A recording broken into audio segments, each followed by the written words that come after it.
Accuphase is one of those brands that commands respect in the industry like few others. I was recently at the Bristol Hi-Fi show, and when I mentioned to other manufacturers that I had an Accuphase amplifier in for review, the typical reaction was, "Ooh, Accuphase, very nice." So why is it that it commands so much respect in the industry but isn't a household name, at least in the UK? In 1972, brothers Nakeshi and Jiro Kasuga left the Trio Kenwood Corporation, now JVC Kenwood, to form a dedicated audio company. The aim was to design and manufacture high-end audio components in-house. On its 10th anniversary, the name was changed from Kensonic to Accuphase Laboratories Incorporated. The name is an amalgamation of a core principle, short for accurate phase.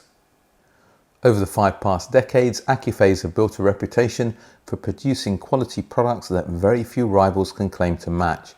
It remains a small independent company to this date, with every product still designed and manufactured on the premises in Yokohama, Japan. And that's probably why you don't see it everywhere. Yeah, it's fair to say that this brand has been on my wish list to review for quite a while. I thought I'd start with the baby in the range. Do you want to find out how I got on?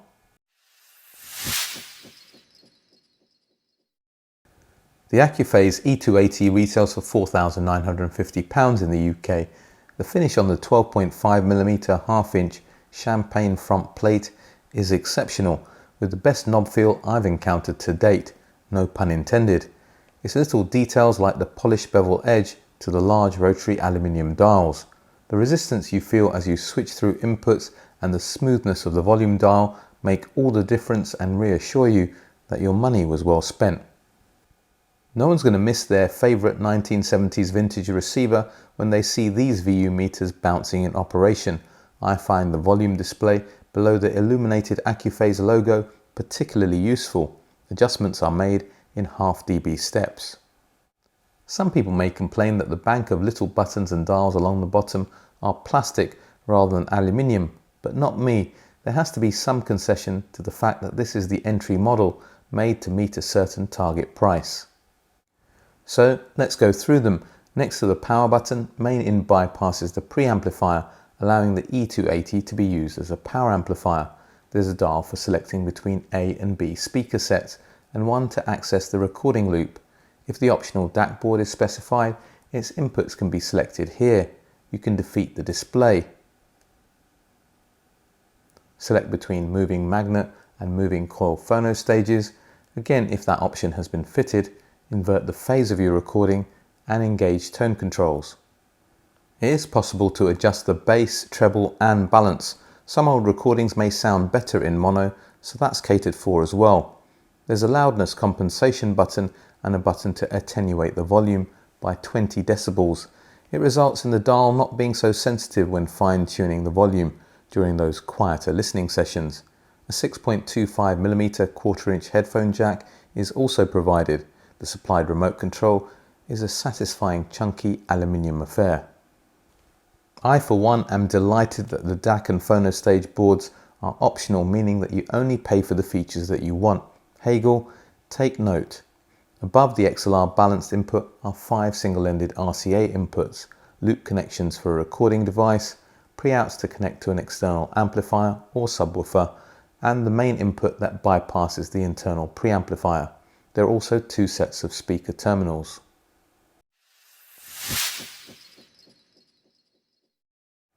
I think you've probably already got the picture. The build quality and attention to detail of this brand is legendary.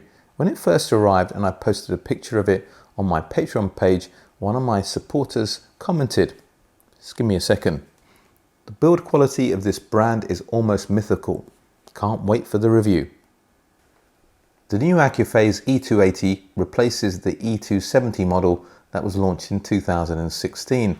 Employs the latest version of their AAVA volume control that lowers noise by 12% over the previous design. The acronym is short for Accuphase Analog Variable Gain Amplifier. Unlike most amplifiers, attenuation is not achieved by a rotary variable resistor. Instead, a combination of 16 voltage to current converters arranged in 4 parallel circuits provide different gain. so that the maximum stated signal to noise ratio of 107 decibels is maintained, apparently even when the E-280 is operating at maximum volume. Another key technology is balanced remote sensing. Nothing to do with the remote control, it provides balanced feedback for both the signal and ground lines from near the speaker terminals to ensure low impedance. Minimizing the amplifier's output impedance results in a higher damping factor. This is also improved from the outgoing E-270 model by 25% from 400 to 500. The damping factor plays a significant part in an amplifier's ability to exercise control over a speaker. I've already covered quite a bit about the architecture, so just a quick whistle-stop tour of the internals on this occasion. The board mounted behind the front display is the AAVA assembly circuitry. There are also two very large power supply filter caps, each rated at 30,000 microfarads. That's pretty decent for a 90-watt amplifier. The largest component is the transformer, which is encased in a metal jacket to reduce radiated noise. Like most Japanese manufacturers, a more traditional EI type is used as opposed to a toroidal design that you find in many European amplifiers these days. I'm pleased to see that the E-280 uses two power amplifier modules in a dual mono configuration for better channel separation, and lots of discrete through-hole components that can handle power better than the tiny surface mount variety. Accuphase described the topology as an instrumentation amplifier, with a current feedback circuit designed to maintain excellent phase characteristics throughout its range of operation.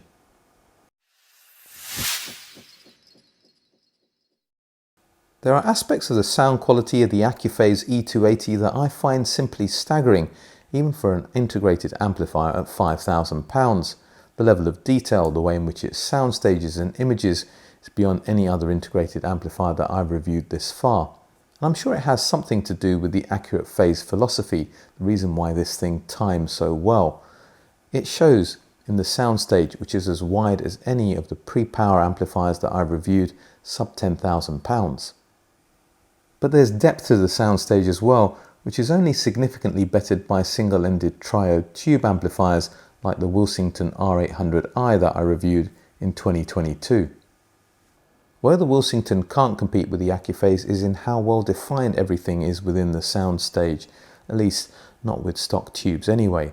The placement of performers from left to right, forward to back, and yes, in terms of height as well, is unrivaled from any amplifier that I've come across for £5,000. And the mid-range, the leading edges of notes are defined with exemplary precision, not overly etched, but crisp. And the way in which notes decay, well, that is just exquisite. Let's give you an example. I played Beethoven's Piano Sonata No. 14 in C-sharp minor, the Adagio section performed by Maria Kodama. The subtle variations in the striking of the keys, ability to capture minor inflections, and the glorious way in which notes fell away was goosebump stuff. That wouldn't be possible if the high frequencies weren't rendered with an extension and refinement that was class leading. The E-280 isn't perfect though. There's a touch of lightness to its presentation that prevents me from saying that it has a totally natural tonality. Now, before you dismiss this as a typically lean sounding Japanese amplifier, just give me a minute. Yes, I would like to have a little bit more body from the mid-range and from the bass for that matter. Owners of a Sugden aren't going to have anything to worry about when it comes to warmth and fullness of sound. But it's not fair to dismiss the E-280 as lean, because everything's in perfect balance. It's just a little lighter on its feet. We're talking about a highly skilled welterweight like Floyd Mayweather without any of his unsavory personality traits, rather than a super middleweight with a knockout punch. Marvelous Marvin Hagler, may you rest in peace. My main complaint is that the bass control is decidedly average for this class. It's bettered by the Hegel H190 in this respect, but that amplifier does have a damping factor of 4000. The Hegel can also match the Accuphase when it comes to soundstage width. But not in terms of soundstage depth, and certainly not in terms of soundstage height and precision of imaging. And when it comes to overall detail and refinement, I'd consider the E-280 to be at least one class, if not possibly two classes, above the H190. The musical Fidelity M8 Pre Power that retails for £7,498 has much better control of low frequencies and plays a lot louder thanks to it having 500 watts per channel on tap. That's a very good amplifier, and it'll be close to the Accuphase in terms of detail, but not in terms of refinement. Everything's a little bit more nuanced about the musical presentation of the E-280. In fact, detail and refinement is a match for the excellent Moor Angel Pre and Angel 4 power amp. That combination will set you back circa £8,000. The Angel Duo remain the best amplifiers that I've reviewed to date, adding more acoustic master proceedings to impart a tonality that I consider close to perfection. They also have much better control of the woofer, but are quite a bit more expensive. Finally, a quick mention of my own vintage Exposure 21 Pre and 18 Super monoblocks. They fall behind the Accuphase E-280 when it comes to detail and pinpoint imaging, but have a much richer tonal presentation and also a greater soundstage depth.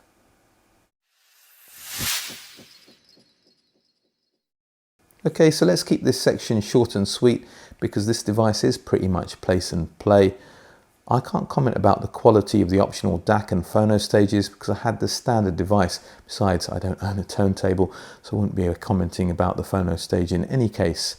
I do applaud Accuphase for not fitting these modules as standard. I don't know about you, but I only like to pay for the features that I'm going to use. You're going to need a decent source to appreciate what the Accuphase amp can do, something the standard of a Denafrips Pontus 2 I'd consider as a minimum, but you'll be rewarded as you move into even better DACs. As for speakers, I'd pick a really good stand mount at around £2,000 and above, or a floor stander at around 3k and above that can show off the detail, sound staging and imaging abilities of the E-280. I'd stay clear of speakers that are lean in the bass and mid-range, and perhaps that have a little bit of lack of definition in low frequencies as well. That way you're playing to the strengths of the Accuphase and not highlighting its shortcomings. The DALI Epicon 2s that I reviewed are a very good speaker with the detail, soundstage and imaging that I've been talking about. But it also has a bit of leanness in the mid-range at lower volumes, and the midwoofer needs a little bit of current to keep it in check, so it was a bit of a mixed bag with this amplifier. My Upright Response 1 SEs don't have quite the clarity of the flagship DALI stand mount that are about double their price. But they have all the attributes that I've been advising and were a really good partner for the E-280. The UK distributor suggested that some Fine Audio speakers that he's used in the past have worked really well. I contacted Fine Audio. Guess what? They have a new speaker range that's just been launched, the Vintage Classic series. I got hold of the Classic 8s at £4,499 that I thought might be a good fit for the E-280s. That review will be coming soon, but I can already tell why that recommendation was made.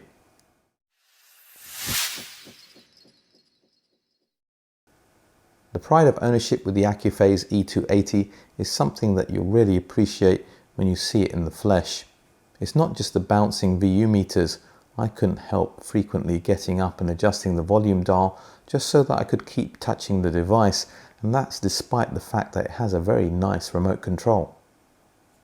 It's not all about legendary build quality and retro looks.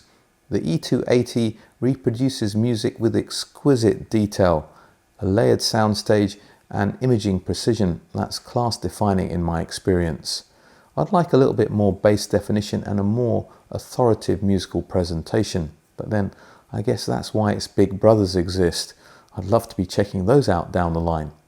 If you prize detail, refinement and three-dimensionality over a muscular presentation, I doubt you'll do better for the price.